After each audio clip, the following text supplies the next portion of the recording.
The world before the Great Flood was not as we know it today. It was a place of vast plains, untamed forests, and rivers that sang endlessly to the stars. Humanity lived in scattered tribes, small and fragile against a backdrop of unimaginable giants. These were not merely beasts of bone and muscle but colossal beings, creatures so massive that their footfalls cracked the earth and their shadows swallowed valleys whole. Some had hides like mountains of stone, others wings wide enough to eclipse the sun. To them, humanity was little more than ants scurrying at their feet. The stories told by the elders spoke of an age when humans once lived alongside these beings in uneasy peace.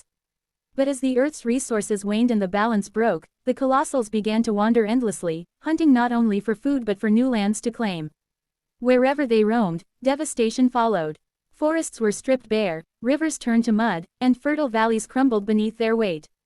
For the scattered tribes of humankind, survival became a desperate question: how to escape the gaze of beings that could crush them without even noticing. Shadows of the giants. The tribes learned to live in silence. Fire, once a beacon of warmth and community, became a danger. Smoke drew the eyes of winged predators that circled the skies.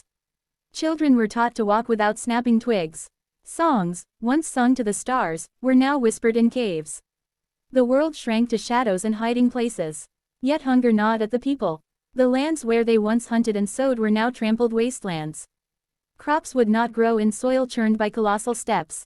Game had fled to the highlands, where only the most daring could follow. Humanity was cornered, their extinction a matter of time unless they could find new fertile ground. The elders spoke of the Green Belt, a stretch of land said to lie far beyond the horizon, untouched by colossols, watered by endless rivers, and blessed with fertile soil. It was a land of promise, but to reach it meant crossing the death plains, the open valleys where the giants roamed freely. The long flight. One moonless night, the tribes gathered in secret. Fires were forbidden, so they met by starlight, their faces pale and determined. A decision was made.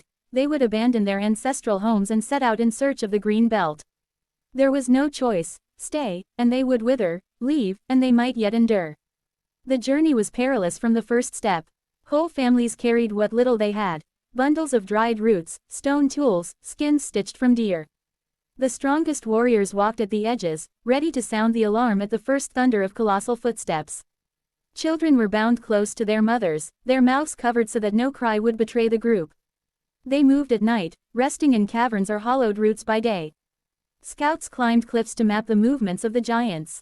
Some colossals grazed like titans of flesh, pulling down entire groves in one sweep of their jaws. Others roamed with purpose, their glowing eyes scanning the dark, their senses sharper than any human could imagine. When one appeared on the horizon, the people fell to the earth, pressing their faces into the soil, their hearts beating like war drums. They learned to read the rhythm of the ground, the way it shuddered before a giant approached. That was their warning, their only chance to flee. Trials of blood and ash. Not all tribes survived. Some, too slow or too loud, were discovered. The earth shook with terror as a colossal hand descended, scooping hundreds into the void of a maw that ended their songs forever. Others were trampled, their bodies becoming nothing more than stains in the dirt. For those who remained, grief was constant, but so was resolve. The memory of the lost was woven into chants that guided them forward. The elders began to teach new ways of survival. They studied the giants, learned their habits, even their weaknesses. Some avoided fire, others avoided water. A few were blind but could hear the faintest whisper. Knowledge became the tribe's greatest weapon, passed from parent to child as sacred truth. It was said that one group of wanderers discovered caves hidden deep beneath the hills, caverns that led like secret veins under the death plains. They walked for weeks in utter darkness, following the trickle of underground streams, their bodies weak but their spirits unbroken. When they emerged, they found themselves closer to the rumored Green Belt than they had ever dared hope. The promise of green. After years of wandering, a band of survivors crested a ridge and gasped. Before them lay a land unlike any they had seen in generations. Rivers coiled like silver serpents across a carpet of green. Forests stretched in every direction, thick with fruit and game. The soil was rich and black, untouched by the colossal tread. This was the Green Belt. It was real. The people fell to their knees, pressing their hands into the earth, tasting its promise on their tongues. Tears mingled with laughter, and for the first time in many lifetimes, they lit fires without fear. The flames danced against the night, not as a signal of danger but as a declaration: humanity had survived. Here, they built new homes, planted new crops, and raised new generations. Yet they did not forget. Every tale of the journey, every loss, every strategy that had spared them, was etched into memory and song.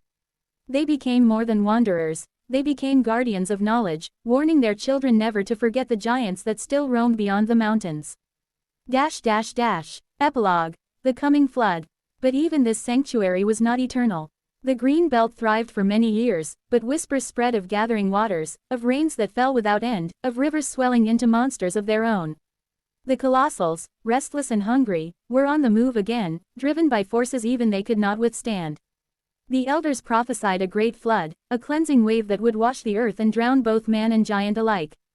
And so humanity prepared once more, not only to escape but to endure, to carry forward their fragile spark into whatever world came after. For life before the flood was a story of terror and hope, of small hands defying vast shadows. It was the tale of how humankind, fragile yet unyielding, learned to slip between the footsteps of giants and seek out the fertile soil where their future could take root.